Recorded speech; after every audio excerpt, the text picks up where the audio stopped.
দিনের শুরুতে মনে হয় জীবনে পয়সার প্রয়োজনটাই সবচেয়ে বেশি, আর দিনের শেষে এসে মনে হয় জীবনে শান্তির প্রয়োজনটাই সবচেয়ে বেশি। তো আসসালামু আলাইকুম, সবাই কেমন আছেন? আশা করি সবাই বেশ ভালো আছেন। তো আল্লাহ পাকের অশেষ রহমতে আমিও আলহামদুলিল্লাহ অনেক ভালো আছি। তো আজকে আমি কি রান্না করব তা আপনাদের সাথে শেয়ার করব। তো রাহিনের আব্বু বাজারে গিয়েছিল, বাজার থেকে একটা বড় সাইজের মুরগি নিয়ে আসছে আর কিছু কলমি শাক নিয়ে আসছে। তো আমি এখানে মুরগিটাকে কেটে নিয়েছি, তবে আজকে পুরোটা রান্না করব না, অর্ধেকটা রান্না করব, বাকিটা ফ্রিজে রেখে।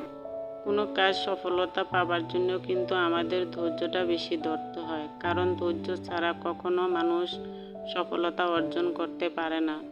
ধৈর্য কখনো মানুষকে ঠকায় না, বরং উত্তম সময়ে শ্রেষ্ঠ উপহার দেয়। তো শাকটাকে এখন আমি ভালো করে ধুয়ে নেব, কারণ শাকের ভিতরে কিন্তু অনেক বালি থাকে। তো আমার ছেলেরা আবার তেমন সবজি খায় না, ওরা শুধু মাংস আর ডিম খায়।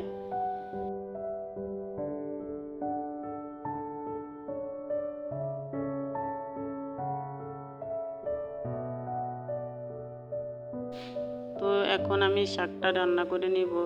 তো শাকটা চুলায় দিয়ে দিয়েছি। তো শাকের ভিতরে আগের থেকে কিছু কাঁচামরিচ দিয়ে দিয়েছিলাম, এখন কিছু লবণ দিয়ে দিয়েছি।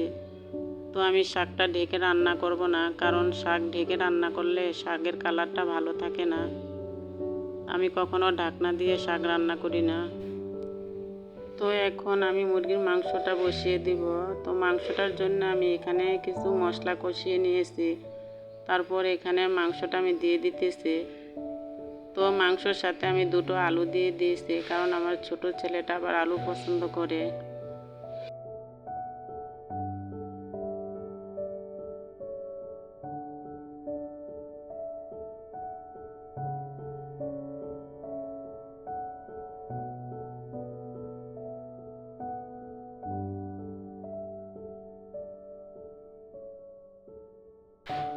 আমার ভিডিওতে যদি কারো কোনো অংশ ভালো লেগে থাকে তাহলে প্লিজ আমার চ্যানেলটির পাশে থেকে যাবেন। তো কথা বলতে বলতে প্রায় আমার রান্না শেষ পর্যায়ে। তো আমার রান্না হয়ে গেছে, রান্না শেষ হলে কিন্তু কাজ শেষ হয়ে যায় না, অনেক কাজ থেকে যায়। তো আপনাদের কাছে আমার ভিডিওটি কেমন লেগেছে, যদি ভালো লেগে থাকে তাহলে কমেন্টের মাধ্যমে জানাবেন।